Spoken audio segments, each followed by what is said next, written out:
Hoxe estamos outra vez aquí cos compañeiros e as compañeiras da AICOA en San Cibrao demandando unha solución ao ámbito político. Seguiremos en esta loita dende logo hasta o final. Non pode ser que estas administracións, tanto a Xunta de Galicia como o Goberno Central, sigan de perfil.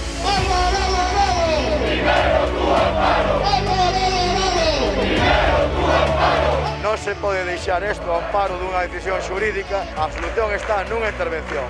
En estes momentos, a Xunta de Galicia e o Goberno Central están desaparecidos e non lle están dando unha solución aos traballadores e as traballadoras da AICOA.